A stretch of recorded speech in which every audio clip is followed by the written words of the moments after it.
हाँ, just 2 minute और रुकते हैं, देखते हैं यदि कोई आता है, नहीं तो फिर स्टार्ट करते हैं हम लोग। ठीक है।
Let's start.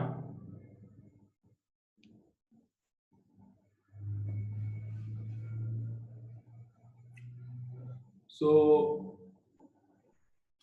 लास्ट क्लास में इलेक्ट्रोस्टैट में हम लोग इलेक्ट्रिक एनर्जी डेंसिटी ये डिस्कस कर रहे थे, and this was du by dv is half epsilon naught E square था। सो बेसिकली इसका इस्तेमाल जो है, it can be use to find the self energy. यदि हमारे पास एक स्फीयर है और स्फीयर का सेल्फ एनर्जी पता करना है, क्या टोटल सेल्फ एनर्जी है, तो यदि हम suppose surface, Sir, can't hear. आवाज नहीं आ रही है? आवाज आ रही है?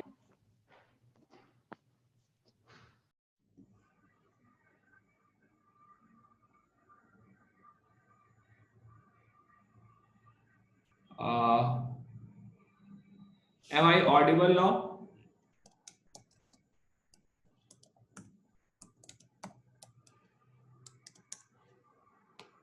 अब आवाज आ रही है? Am I audible now?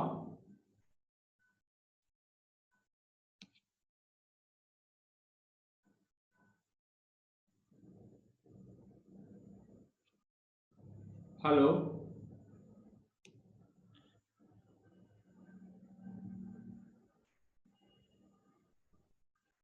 M I audible now?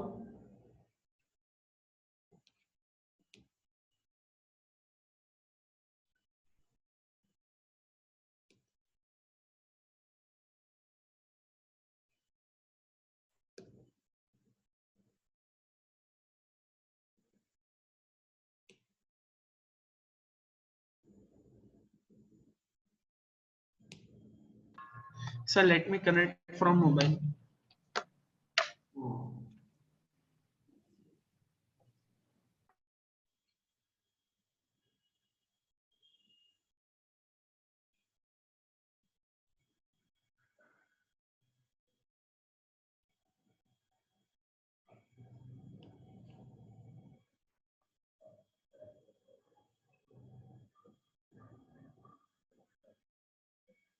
M I Audible?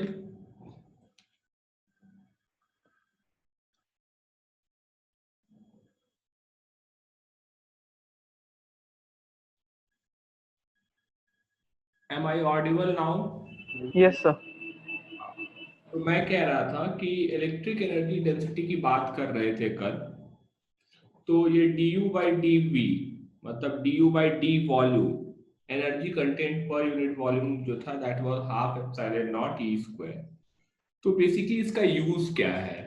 तो यूज ये है कि हमारे पास एनर्जी डेंसिटी यदि हम लोगों को पता है, तो बेसिकली वॉल्यूम से मल्टीप्लाई करेंगे तो हमारे पास टोटल एनर्जी आ जाएगा। तो जैसे कि स्फीयर का यदि सेल्फ एनर्जी का बात करें, और पहले मैं एक स्फीयर ले रहा हूं सरफेस चार्ज डिस्ट्रीब्यूशन, ठीक है, बस सरफेस पे चार्ज डिस्ट्रीब्यूशन है। तो ऐसे सरफेस चार्ज डिस्ट्रीब्यूशन के लिए इनसाइड का इलेक्ट्रिक फील्ड 0 होता है और बाहर का इलेक्ट्रिक फील्ड जो होता है वो KQ/R² होता है, ठीक है। तो बेसिकली यदि हमें इस स्फीयर का सेल्फ एनर्जी पता करना होगा तो हम क्या करेंगे, हम लिखेंगे E into dV is equal to du, इस तरह से लिखेंगे और दोनों साइड इंटीग्रेट कर देंगे।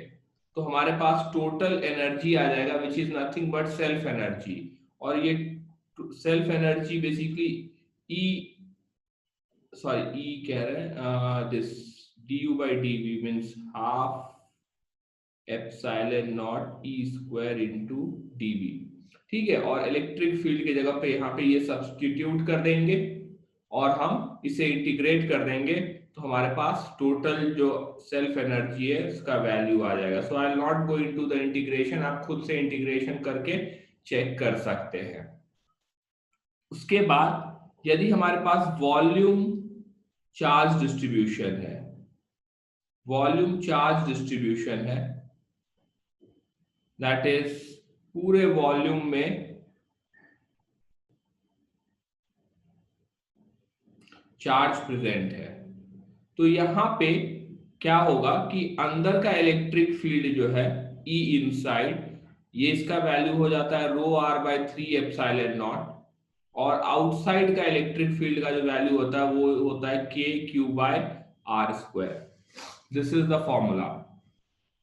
तो अब हम यहाँ पे यदि du/dv half epsilon not E square करते हैं तो यहाँ पे दो पार्ट में इंटीग्रेट करेंगे U पता करने के लिए। एक हो जाएगा half epsilon not E inside into dv और दूसरा हो जाएगा half epsilon not E outside into dv, और हम इंटीग्रेट करेंगे, दोनों साइड को हम इंटीग्रेट करेंगे।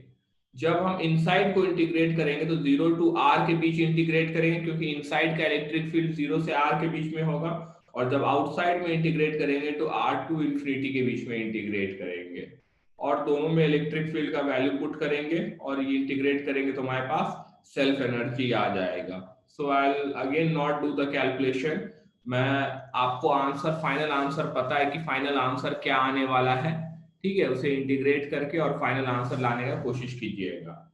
Another example if I take on the use of this formula, suppose I have two plates, यदि हमारे पास दो प्लेट्स हैं जिनके बीच का डिस्टेंस d है और इसके बीच में इलेक्ट्रिक फील्ड है और हमें एनर्जी पता करना है कि इस दोनों प्लेट के बीच में कितना एनर्जी, कितना इलेक्ट्रिकल एनर्जी कंटेंट है।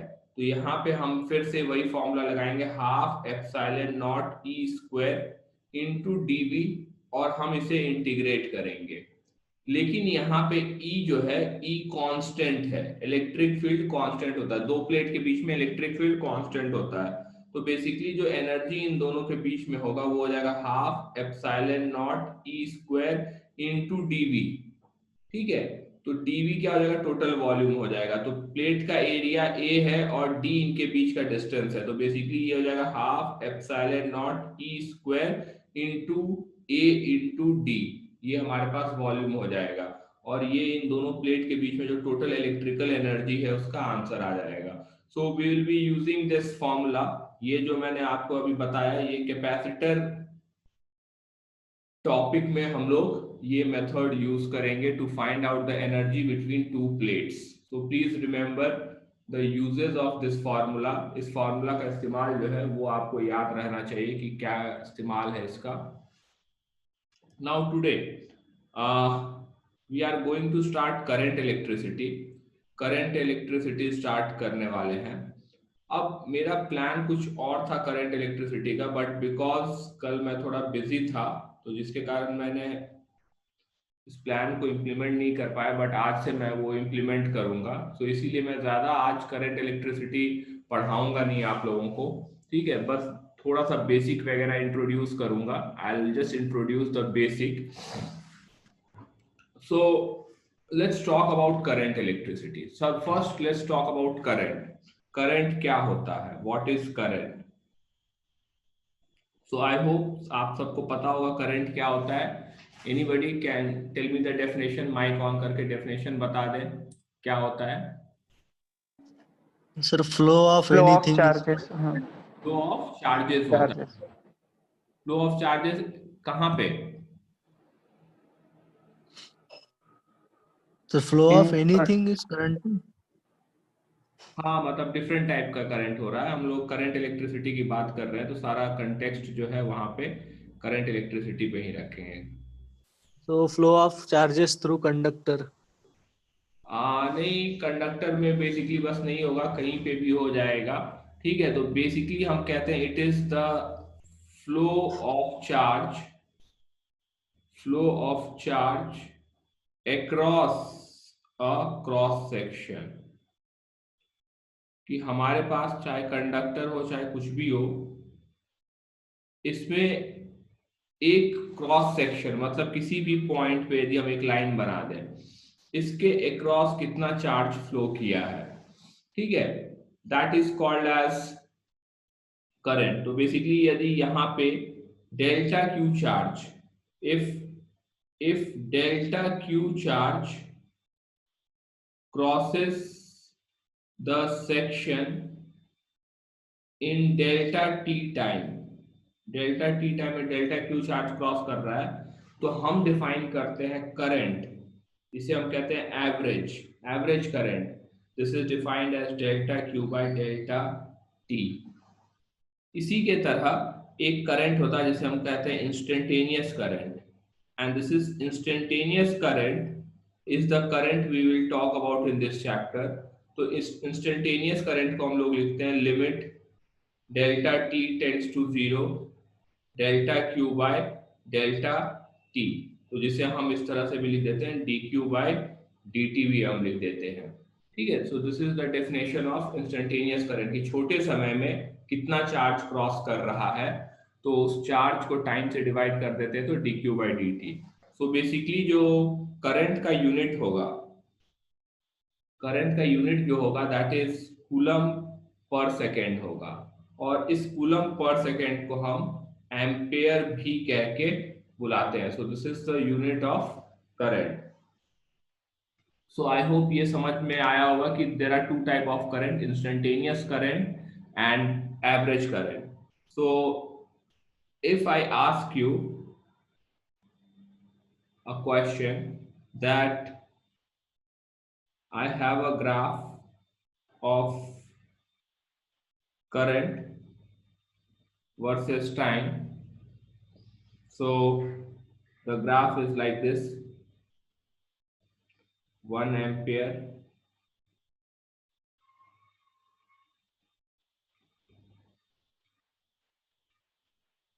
0.5 ampere,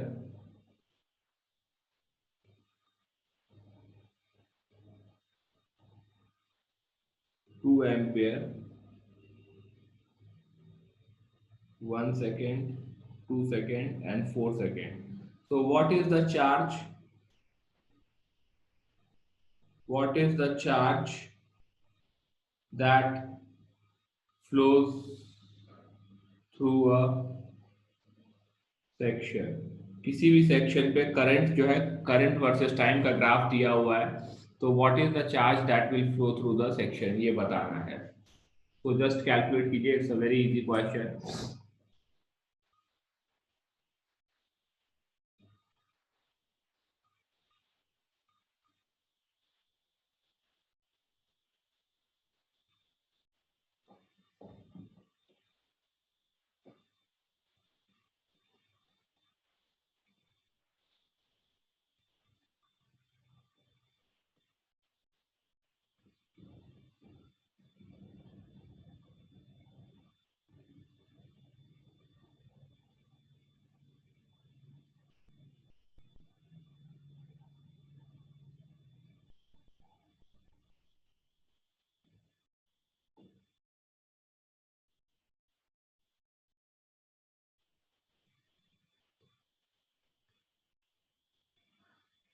हो गया।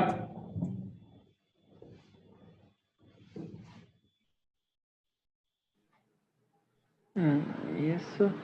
अब तो मैं बेसिकली यहाँ पे बस ये बता देना चाहूंगा कि basically I is equal to D Q by D T होता है। तो basically D Q is equal to I D T होगा। तो यदि हम इंटीग्रेट करेंगे तो हमारे पास Q is equal to I D T integration आ जाएगा। सो बेसिकली हम सिंपली कहते हैं कि एरिया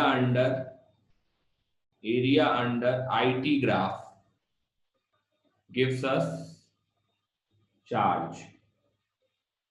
तो यहाँ पे बेसिकली आपको एरिया पता कर लेना है। So I not do the calculation क्योंकि मल्टीप्लिकेशन एडिशन है सिंपल, बट जो कॉन्सेप्ट है कि area under IT graph will give us charge. और similarly slope of QT graph मतलब charge versus time graph gives us current. तो graph के बारे में ये याद रखना है कि area under IT graph charge देगा और स्लोप ऑफ क्यूटी ग्राफ जो है वो करंट देगा। Now let's take another question, very simple question. if I is equal to 2 plus 3t, then find total charge flown through a section in 0.5 second, average current for t0 to t 0.5 second. ये calculate कीजिए।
Solve कर लिया आपने?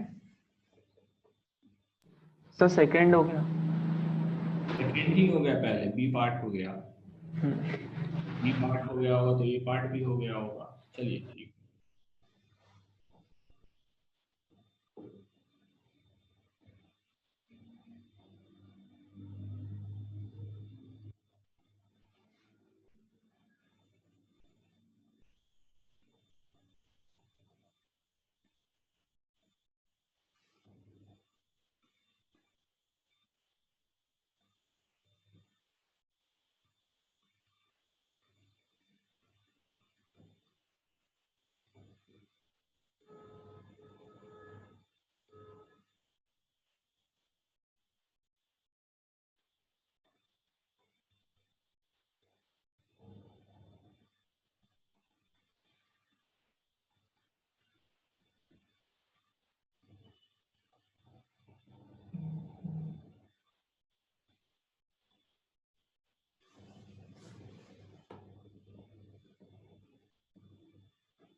सो यहाँ पे हम ये लिख सकते हैं, ये पार्ट में हम क्या करेंगे, D Q by D T is equal to 2 plus 3t है current. So I can write D Q as 2 plus 3t into D T, और दोनों साइड इंटीग्रेट करेंगे। टाइम का जो लिमिट होगा वो 0 से 0.5 होगा, करंट जो होगा 0 से q हो जाएगा। तो जब हम इसे इंटीग्रेट करेंगे तो हमारे पास q आ जाएगा 2t plus 3t square by 2 from 0 to 0.5 second. So basically I can write total charge q is 2 into 1 by 2 plus 3 by 2 into 1 by 2. square. So basically this gets cancelled out. We have 1 by 4, 3 by 1, 11 by 8 आएंगे sir. 11 by 8 Coulomb's आ गया हमारे पास. So हमारे पास average current, B part जो है that is average current. तो average current is delta Q by delta T. So basically this is 11 by 8 divided by 0.5 हो जाएगा. Fine. So this is like 11 by 4 Ampere's. This is average current. क्योंकि 0.5 second का charge हमें पता चल गया कितना फ्लो कर रहा है, तो हम बस 0.5 सेकेंड से डिवाइड कर देंगे to get the answer. Now let's talk about the part that is current in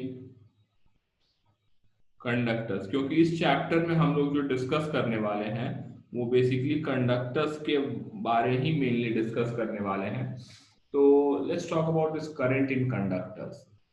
See, one thing I forgot to tell you that direction of current. Current का direction क्या होता है? Current is like a scalar quantity. ठीक है, current scalar quantity होता है, फिर भी current का direction होता है. But current is a scalar quantity क्योंकि इसे ऐड सब्ट्रैक्ट मल्टीप्लाई करने के लिए हम सिंपल अलजेब्रिक मेथड लगाते हैं. हम वेक्टर एडिशन सब्ट्रैक्शन का इस्तेमाल नहीं करते, इसीलिए करंट जो है एक स्केलर क्वांटिटी है. Yet current has a direction. So direction of current क्या होता है? It is in the direction of flow of positive charge. तो बेसिकली यदि किसी कंडक्टर में या किसी भी ऑब्जेक्ट के अंदर पॉजिटिव चार्ज राइट के तरफ जा रहे हैं, तो करंट का भी जो डायरेक्शन होगा वो राइट के तरफ ही होगा.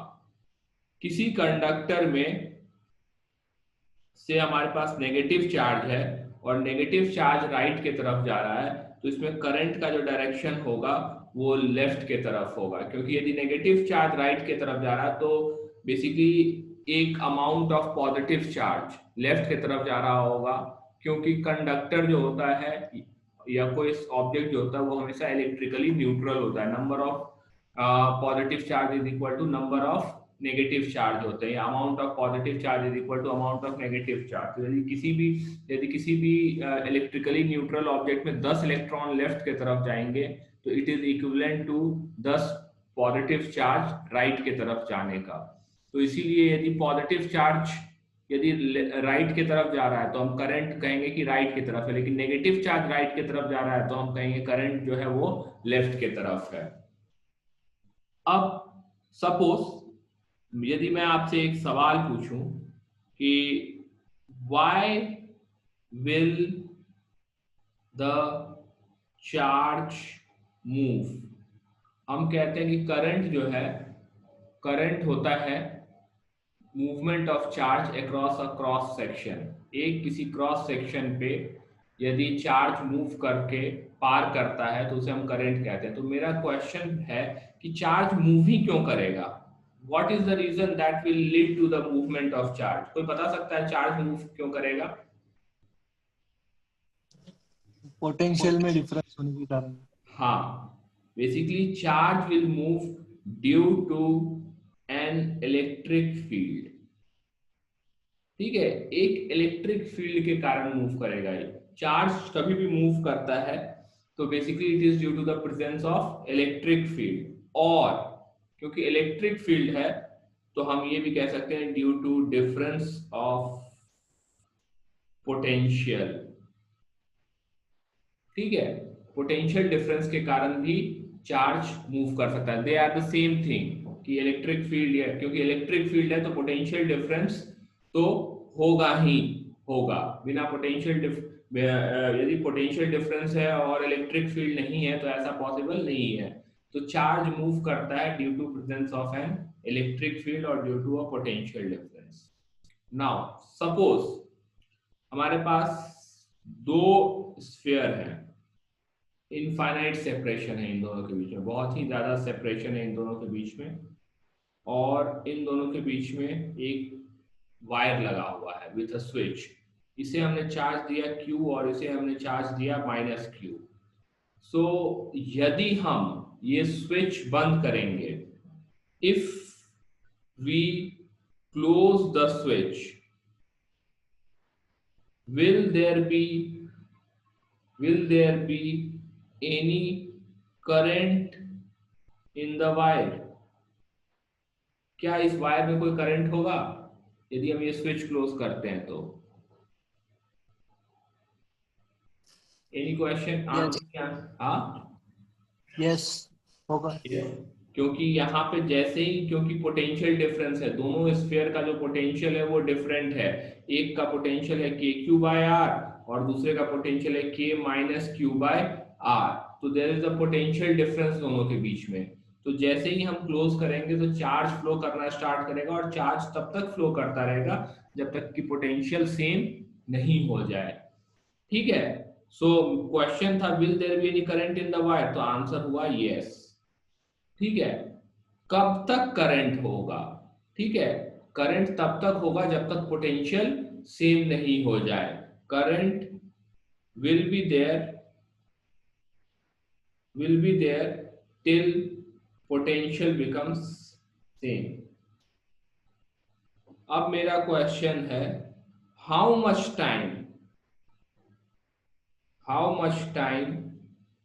will it take for potential to become equal?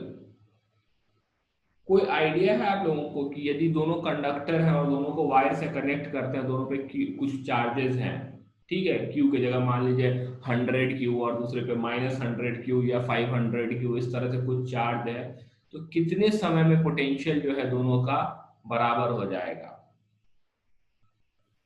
Very less time. Fraction of second. Fraction of second में it will take around 10 to the power -8 second. ठीक है, 10 to the power -7 -8 सेकेंड जो है, इस ऑर्डर का टाइम में ही जो है दोनों का पोटेंशियल इक्वल हो जाएगा। सो बेसिकली जो करंट होगा, the current will last for only around या only about 10 to the power -8 second. इस ऑर्डर ऑफ टाइम के लिए ही करंट एग्जिस्ट करेगा, और ऐसे करंट को हम ट्रांजिएंट करंट कहते हैं। We call this as transient current. तो कभी भी दो कंडक्टर को हम यदि वायर से कनेक्ट करते हैं तो बहुत ही छोटे टाइम के लिए करंट प्रेजेंट रहता है, और उस करंट को हम ट्रांजिएंट करंट कहते हैं। लेकिन हमारे जो डे टू डे लाइफ में करंट होता है वो इतने कम समय के लिए नहीं होता, कंटिन्यूअस प्रेजेंस ऑफ करंट होता है। ठीक है, there is a continuous current that is present to make a current present throughout a time we uh, need the potential difference to be present throughout।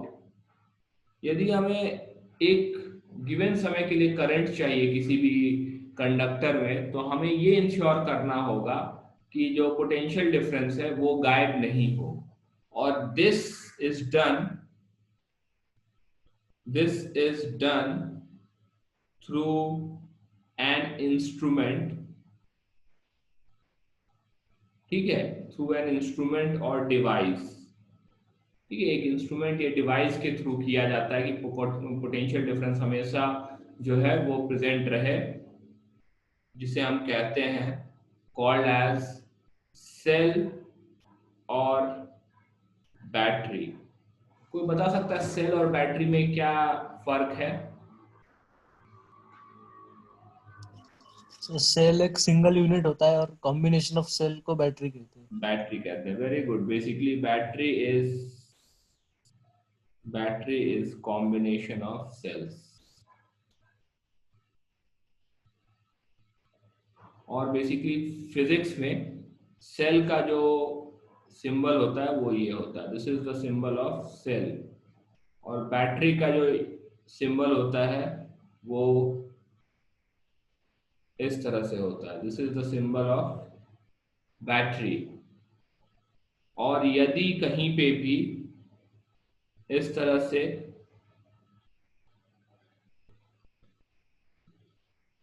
यदि इस तरह से बना हो, एक एरो मार्क हो, तो बेसिकली वेरिएबल ईएमएफ, एक वर्ड है ईएमएफ जो आगे हम लोग डिस्कस करेंगे, हम इसे वेरिएबल ईएमएफ सेल कहते हैं। यदि बैटरी पे इस तरह से बना हो, इस तरह से बना हो, तो बेसिकली हम इसे वेरिएबल ईएमएफ बैटरी कहेंगे। ठीक है, सो बेसिकली आज मैं इससे आगे नहीं पढ़ाऊंगा, the reason being I have want to teach this chapter in another way. So कल से मैं 1 आवर की क्लास लूंगा, but for today I will not take more than this time, बस इतना ही टाइम के लिए मैं आज पढ़ाऊंगा। So I will end it today, आज मैं आधे घंटे में ही खत्म कर रहा हूँ। So let's meet tomorrow. Sir वो कल का टॉपिक एक बार ब्रश अप कर दीजिए ना वो। हाँ, आप कल कुछ क्वेश्चन डाउट पूछ रहे थे, हाँ हमारे पास टाइम है, बताइए क्या क्या था डाउट, मैं भूल गया, एक बार बताइए। सर जो ग्रेविटेशन में हम पोटेंशियल एनर्जी कैलकुलेट करते हैं और इलेक्ट्रिक फील्ड इलेक्ट्रिक इसमें हम जो पोटेंशियल एनर्जी कैलकुलेट करते हैं, एक पॉजिटिव आती है और एक नेगेटिव आती है, वैसा क्यों होता है? एक बार वो आप डेरिवेशन करके बताइए ना पोटेंशियल एनर्जी का यहाँ पे। नहीं, तो जब हम ग्रेविटेशन लेते हैं, तो ग्रेविटेशन में तो बेसिकली देखिए, मैं आपको दूसरे तरीके से बताता हूँ कि जो आपको ज्यादा, जैसे कि अर्थ है, ठीक है, तो basically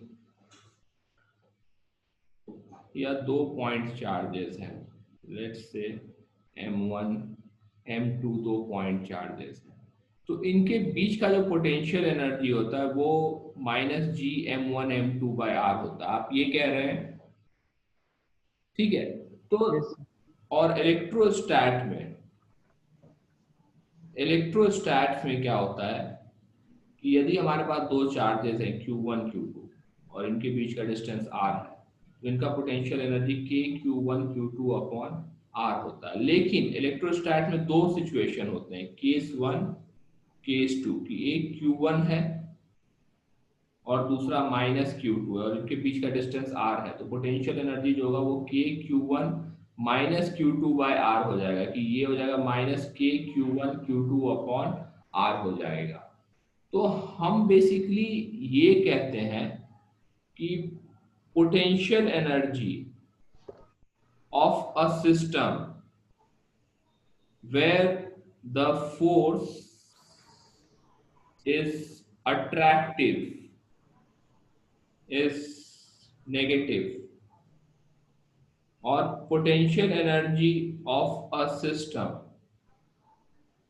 where the force is repulsive is positive। अब ऐसा क्यों होता है, why is so, कि अट्रैक्टिव के लिए नेगेटिव हो जाता है और रिपल्सिव के लिए पॉजिटिव हो जाता है। सो हम इसे देखने के लिए हम डेफिनेशन ऑफ पोटेंशियल एनर्जी में जाते हैं। तो पोटेंशियल एनर्जी का डेफिनेशन जो होता है, it is the work done in bringing, मैं इलेक्ट्रोस्टैट के टर्म्स में बता रहा हूं, it is the work done in bringing two charges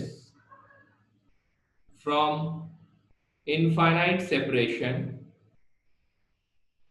separation to a separation r।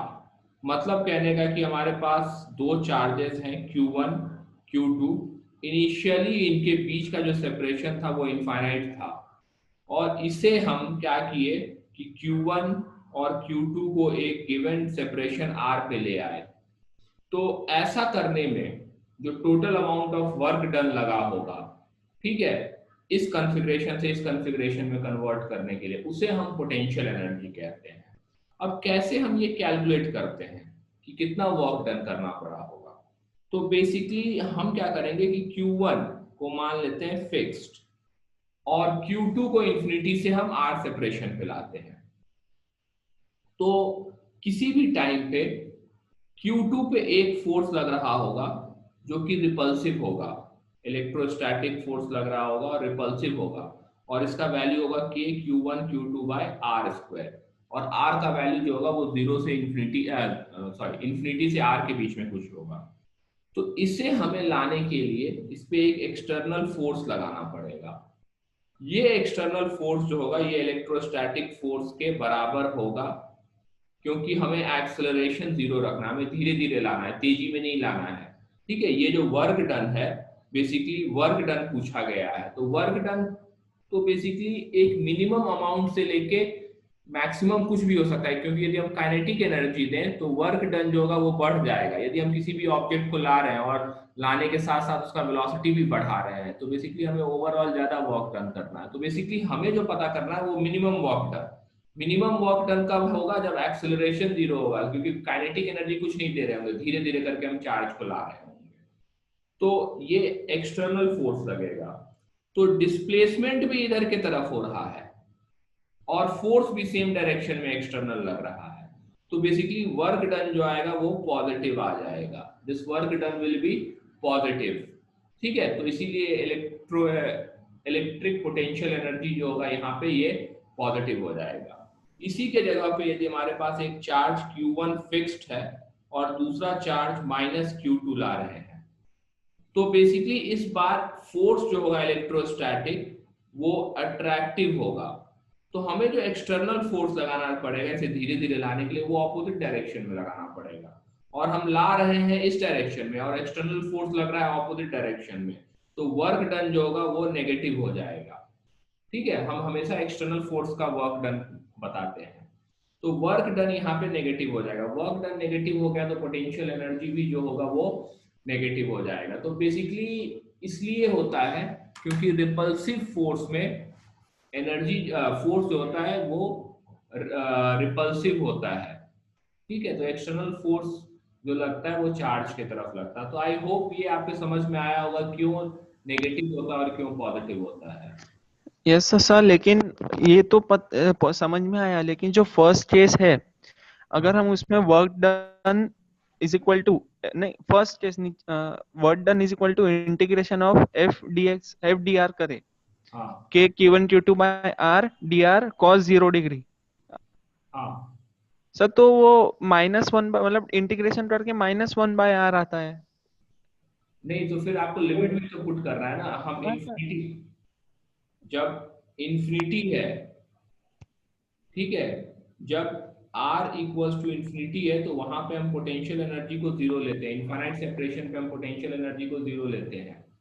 तो आप लिमिट माइनस करें इंफिनिटी टू r पुट कीजिएगा, और पोटेंशियल एनर्जी का जो वैल्यू है वो 0 से u के बीच में इंटीग्रेट कीजिएगा, तो आपका वो माइनस साइन गायब हो जाएगा। सर एक बार करके दिखाइए ना सब में, क्योंकि मैंने किया है वो नहीं आया था। चलिए नेक्स्ट क्लास ये कर लेंगे, ठीक है। एक बार आप आप मुझे व्हाट्सएप पे भेजिएगा कि आपने क्या किया है, ठीक है। जो यस सर। बेसिकली मैंने यहाँ जो फॉर्मूला लिख रखा है, ठीक है, इसे ही इंटीग्रेट करना है, और आप लिमिट ये पुट कीजिएगा, मैं देख लूंगा क्या आपने गलती किया है, क्योंकि लिमिट में ही कहीं पे कुछ एरर कर रहे होंगे। ठीक है, ओके सर। ठीक है, चलिए, थैंक यू।